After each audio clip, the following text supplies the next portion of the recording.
Assalamualaikum warahmatullahi wabarakatuh. Perkenalkan, saya Aminah Ramalia. Saya merupakan peserta pekerti gelombang 1 Universitas Bengkulu. Baiklah, pada kesempatan kali ini saya akan membahas tentang partisipasi anggota dalam koperasi. Adapun tujuan dari pembelajaran ini yaitu mahasiswa mampu menjelaskan konsep partisipasi anggota dalam koperasi. Lalu apa sih pengertian dari partisipasi anggota? Partisipasi anggota merupakan keterlibatan aktif anggota dalam seluruh kegiatan koperasi, baik dalam pengambilan keputusan, pemanfaatan layanan, maupun dalam pengawasan organisasi.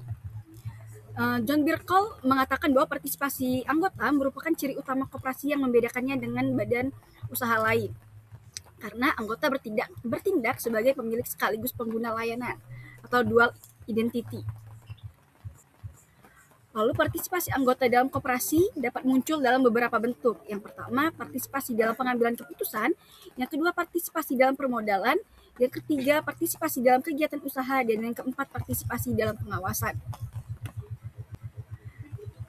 Arti penting partisipasi anggota dalam koperasi karena partisipasi anggota itu sendiri memiliki peran yang sangat penting, sebab koperasi tidak akan berkembang tanpa keterlibatan aktif anggotanya. Beberapa alasan penting partisipasi anggota adalah yang pertama, menjamin keberlangsungan koperasi. Koperasi hanya akan dapat berjalan jika anggota menggunakan layanan koperasi itu sendiri. Lalu yang kedua, meningkatkan kinerja usaha koperasi, yang mana semakin tinggi partisipasi anggota, semakin besar pula volume usaha koperasi. Dan yang ketiga, mewujudkan demokrasi koperasi. Koperasi akan berjalan dan menjalankan prinsip satu anggota satu suara. Lalu yang keempat atau yang terakhir, memperkuat rasa memiliki. Anggota yang aktif akan merasa bahwa mereka memiliki koperasi sehingga lebih bertanggung jawab terhadap keberhasilan koperasi organisasi itu sendiri. Lalu gimana sih cara meningkatkan partisipasi anggota? Partisipasi anggota itu tidak muncul secara otomatis, sehingga koperasi memang perlu menciptakan strategi untuk meningkatkannya. Adapun beberapa cara partisipasi anggota, antara lain yang pertama adalah pendidikan perkoperasian. Anggota harus memahami apa itu nilai dan prinsip koperasi, manfaat koperasi, dan hak dan kewajiban koperasi. Lalu yang kedua, transparansi pengelolaan. Pengurus harus terbuka mengenai laporan keuangan, kegiatan usaha, dan pembagian sisa hasil usaha. Peningkatan layanan koperasian, jika koperasi memberikan manfaat nyata, maka anggota akan lebih aktif berpartisipasi. Lalu komunikasi organisasi yang baik, koperasi memang perlu membangun komunikasi yang intens dengan anggotanya. Dan yang ketiga adalah insentif ekonomi, pembagian sisa hasil usaha, harga yang lebih murah, dan bunga pinjaman yang lebih rendah, sehingga cara-cara tersebut dapat meningkatkan partisipasi anggota. Adapun rangsangan agar partisipasi anggota itu aktif dalam kegiatan koperasi, menurut literatur koperasi, rangsangan partisipasi dapat dibagi menjadi dua jenis. Yang pertama, rangsangan ekonomi, yang mana anggota terdorong berpartisipasi karena manfaat ekonomi yang didapatkan oleh anggota itu sendiri. Yang pertama, sisa hasil usaha yang menarik. Yang kedua, harga produk yang lebih murah. Dan yang ketiga, angka kredit yang lebih mudah. Dan yang terakhir adalah keuntungan usaha.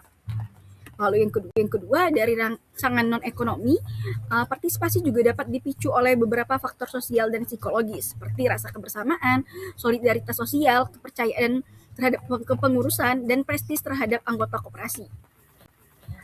Biaya partisipasi anggota dalam koperasi tidak selalu gratis. Anggota harus mengeluarkan biaya atau pengorbanan tertentu yang disebut dengan biaya partisipasi.